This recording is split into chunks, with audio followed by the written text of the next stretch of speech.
Jadi dalil itu kan ada nasson, ada dalil yang berupa nas. Nabi sholat, Nabi mengangkat tangan, Rasulullah, itu nasson, artinya dari dalam dalil dengan perbuatan itu sinkron, itu simple memang. Tapi ada satu penjelasan yang tidak bisa disimpelkan, namanya istimbat. Istimbat itu kan menggali satu hukum dari satu ayat, dari satu hadis yang secara zahir tidak terlihat. Dan ini tidak bisa disimpelkan memang. Dan justru di situ fungsinya mujtahid. Mujtahid itu kan badlul wus'i, dia mengerahkan segala daya kemampuan untuk mengambil satu saripati dari dalil sehingga menjadi produk hukum. Kalau semua nasson tidak perlu Imam Syafi'i, kalau semua nasson tidak perlu imam ahli ijtihad, yang awam pun sudah bisa itu. Justru istimbat itu yang kemudian melahirkan pemikir-pemikir Islam yang cemerlang, yang ahli dalam semua aspek.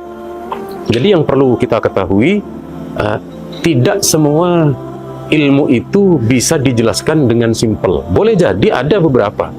Misalnya kita tanya ke dokter, dokter saya sakit perut, apa faktornya? Boleh jadi dokter langsung menjawab, oh ini bapak punya penyakit emah. Ini kadang penyakit emah ini sering menjadi penyakitnya para kiai. Kalau malam Jumat, mama gitu ya. Jadi, penyakit emah. Tapi ketika ada satu penyakit kronis, tidak bisa diteruskan ini, atau diteruskan. Kalau penyakit kronis, ya, ada penyakit kronis sudah masuk ruang operasi, lalu dokternya, ini penyakit apa dokter? Itu dokter nggak bisa menjelaskan ringkas, simple. Harus dijelaskan, ini faktor terlambat makan, ini faktor begini. Jadi jangankan di bidang agama, di bidang ilmu medis, di bidang ilmu kerusakan mobil, ada sekian banyak yang tetap perlu penjelasan. Dan disitulah fungsi ilmu. Fungsi ilmu itu ada penjabaran, ada pendalaman, ada referensi.